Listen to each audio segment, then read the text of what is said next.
I be moving. Whipping the foreign, I'm cruising. The money I'm speaking is fluent. All of my business booming. Stacking my cash in abundance. All of my family funded. Finally got what I wanted. Life is amazing, I love it. Everyone know that I run it. Yeah, look at me now, I came up. I've been thinking back then when I almost gave up on the game cause I never got in my way. Yo les postos, bienvenue dans cette nouvelle vidéo. Il est l'attraction du football européen ces derniers jours, étincelant avec le Red Bull Salzbourg et décisif avec la sélection de la Hongrie. Dominique Szoboszlai, 20 ans, est annoncé aux quatre coins du vieux continent, de l'AC Milan au Real Madrid, en passant par Arsenal, Tottenham ou encore le Red Bull Leipzig. Tous semblent sous le charme. France Football ajoute dans son édition de la semaine un nouveau courtisan. Le Paris Saint-Germain, l'hebdomadaire, évoque l'existence d'une clause libératoire à hauteur de 25 millions d'euros, payable en 3 fois, présente dans le contrat de l'intéressé. Le Paris Saint-Germain s'était déjà intéressé l'été dernier pour renforcer son milieu. Et il n'y a pas que le Paris Saint-Germain, beaucoup de clubs s'intéressent à ce jeune Hongrois qui en ce moment même impressionne beaucoup de clubs, à voir ce qui va en être. Mais en tout cas, c'est sûr que c'est une grosse opportunité pour les gros clubs européens, ainsi que pour le Paris Saint-Germain. On sait que Paris veut encore renforcer son milieu de terrain. Il pourrait y avoir des ventes cet hiver. Julian Draxler, Idrissa Gueye, affaire à suivre.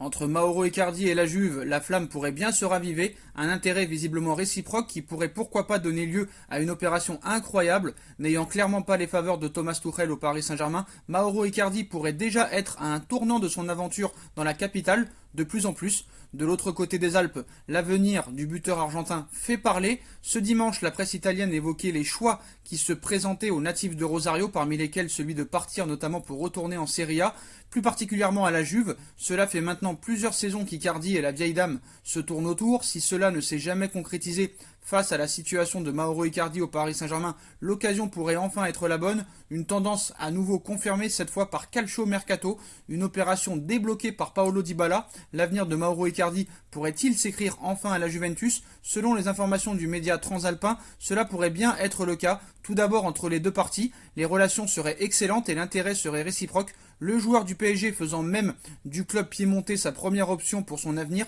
les planètes pourraient donc enfin être alignées pour voir Mauro Icardi au Juventus Stadium. Et si cette opération aurait forcément un coût, la Juventus pourrait bien avoir un atout dans la manche. Comme le développe Calcio Mercato, Paulo Dybala, pour qui les négociations tardent à se décanter pour sa prolongation de contrat, pourrait pourquoi pas être utilisé dans l'opération avec le PSG pour un échange incroyable, de quoi convaincre tout le monde dans l'histoire. Pas sûr, on sait que Mauro Icardi a été acheté par le Paris Saint-Germain et Leonardo, et comme l'avenir de Tuchel, on le sait, est très loin du Paris Saint-Germain pour les saisons à venir, il se pourrait que peut-être le départ de Thomas Tuchel puisse relancer Mauro Icardi au Paris Saint-Germain, qui a des gros atouts en tant qu'attaquant si on lui donne des ballons. Mais en tout cas, Calcio Mercato évoque peut-être un échange Paulo Dybala, Mauro Icardi à l'avenir. La rumeur envoyant Sergio Ramos au Paris Saint-Germain commence à prendre de l'ampleur, une hypothèse qui semble d'ailleurs de plus en plus crédible. Il y aura une grosse information à la fin de cette vidéo, je compte sur vous pour rester présent. Sergio Ramos et le Paris Saint-Germain, c'est la dernière rumeur qui affole les médias en France, mais aussi chez nos voisins espagnols. Forcément, derrière ces informations venant principalement des médias espagnols proches du Real Madrid, peuvent se cacher aussi l'habituel jeu des négociations entre les deux parties, faire fuiter quelques éléments pour que l'opinion publique prenne position dans un sens ou dans l'autre, tout en mettant la pression sur le clan rival. On le sait, Florentino Pérez apprécie ces méthodes, tout comme René Ramos, frère et agent du charismatique défenseur ibérique Sergio Ramos, est très habile lorsqu'il faut tirer des ficelles dans le monde des médias, un jeu de bluff et de manipulation qui peut cependant bel et bien se conclure par une séparation. Mais si le Real Madrid et l'Andalou semblent indissociables à première vue, on a déjà frôlé le divorce à plusieurs reprises, et l'idée de le voir filer vers la ville lumière n'est pas si saugrenue que ça. En 2015 déjà, le joueur formé à Séville avait été proche de rejoindre Manchester United, et depuis, il a à de nombreuses reprises avoué qu'un départ avait clairement été sur la table. Il y a eu une offre de Manchester United sur papier. J'ai pensé à changer d'air, mais ma priorité a finalement été le Real Madrid. Confiait-il plus tard. Rebelote en 2019 avec une offre XXL arrivée de Chine qui mènera Pérez à afficher son joueur dans une interview accordée à la radio Onda Cero. Sergio est venu me voir, mais me disant qu'il avait une offre énorme de Chine, mais qu'il ne pouvait pas payer de transfert. J'ai dit que ce n'était pas possible. Pérez et Ramos, une relation avec des hauts et des bas, une sortie médiatique tout sauf anodine et sûrement bien sentie par le principal dirigeant madrilène, dont les prises de parole sont toujours calculées. Il faut comprendre que Florentino Pérez et Sergio Ramos sont les deux têtes visibles et les deux figures les plus médiatiques du Real Madrid aujourd'hui, surtout depuis le départ de Cristiano Ronaldo.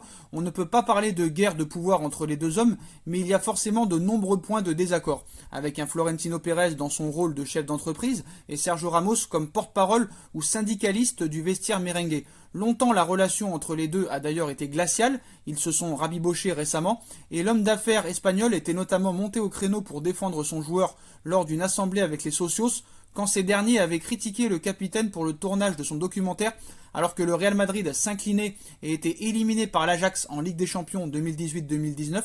Dans ces nouvelles négociations pour une prolongation, les deux hommes discutent directement sans passer par des intermédiaires.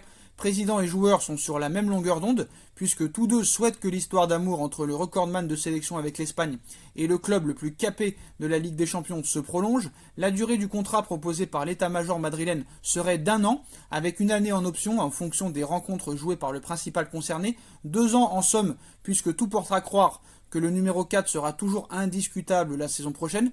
C'est comme souvent sur le plan financier que le tas et le bas blesse. Le Real Madrid, avec un manque à gagner de presque 200 millions d'euros sur la saison en cours, n'a ni l'intention ni la possibilité de reconduire ou même de revoir à la hausse le salaire du joueur, qui tourne aux alentours des 12-13 millions d'euros nets par an. Le jeu des négociations ne fait que commencer, et si le Paris Saint-Germain propose un joli contrat au joueur de 34 ans, l'Espagnol pourrait bien dire oui à un dernier gros contrat en Europe. Donc un nouveau cycle va s'ouvrir à Madrid. Au-delà des considérations financières, le projet parisien pourrait être séduisant pour des raisons évidentes, puisqu'aujourd'hui Paris Saint-Germain et Real Madrid semblent lutter à armes égales dans la course au titre européen. Il y retrouverait notamment Keylor Navas, un de ses meilleurs amis avec qui il avait l'habitude de partir en vacances. Dans le même temps, les merengues s'apprêtent à entamer un nouveau cycle dès l'été prochain, avec des jeunes joueurs qui devront prendre les commandes, comme Martin Odegaard ou Tafekwa Kubo, et d'autres éléments souvent âgés comme Luka Modric ou Marcelo qui devraient faire leur valise, sans parler des potentiels recrues. Le mercato 2021 s'annonçant bouillant du côté du Real Madrid, un été qui marquera donc la fin de la vieille garde madrilène qui a tant brillé en Europe ces dernières saisons, même si Sergio Ramos ne fait pas partie de ces cadres vieillissants en fin de route ou de ces joueurs dont Zinedine Zidane ne parvient plus à exploiter le talent, comme Isco par exemple. Un départ pour fermer cette page glorieuse pourrait avoir du sens, tant pour lui que pour le club. Ramos est encore très loin du Parc des Princes, certes, mais l'hypothèse de le voir revêtir la tunique rouge et bleue n'est pas si farfelue que ça, et surtout d'après les dernières informations d'El Chiguerinto TV en Espagne. Dans leur émission de lundi soir, ils sont revenus sur l'affaire Ramos avec de nouvelles informations. Le journaliste Pedrerol a précisé que Pérez ouvre la porte à un départ de Sergio Ramos en citant en interne à Sergio Ramos: si vous recevez une bonne offre, je comprendrai votre départ. Ramos pourra choisir la durée de son contrat s'il accepte de réduire son salaire au Real Madrid. Il a une décision à prendre, d'après José Luis Sanchez. Donc Sergio Ramos apparemment n'a aucune intention de baisser son salaire au Real Madrid, alors qu'en Europe ou peut-être à l'étranger, on lui proposerait un contrat beaucoup plus onéreux qu'au Real Madrid. Il a tout gagné au Real Madrid, donc ce ne serait pas une surprise qu'il parte alors qu'il est en fin de contrat. Ça arrangerait le Real Madrid, ça économiserait sur son salaire, alors que le Real Madrid veut un nouveau cycle. Mais voilà, et ce qui est bizarre aussi, c'est que hier, il devait se présenter en conférence de presse avec le sélectionneur espagnol pour évoquer son avenir, et il a été remplacé par Pedri. Donc voilà, ça veut peut-être rien dire, mais ça peut peut-être vouloir dire des choses, alors qu'il était possible qu'il parle de son avenir lors de cette conférence de presse d'avant-match, mais il a été remplacé à la dernière minute par Pedri. Donc ça ne veut peut-être rien dire, mais voilà. En tout cas les postos, voilà toutes les informations du jour. Comme d'habitude, on like, on partage, on commente, on s'abonne, on active la petite cloche pour être tenu au courant des vidéos qui vont sortir, la cagnotte Paypal si vous voulez me soutenir, et à très vite pour une nouvelle vidéo les postos. Tchuss.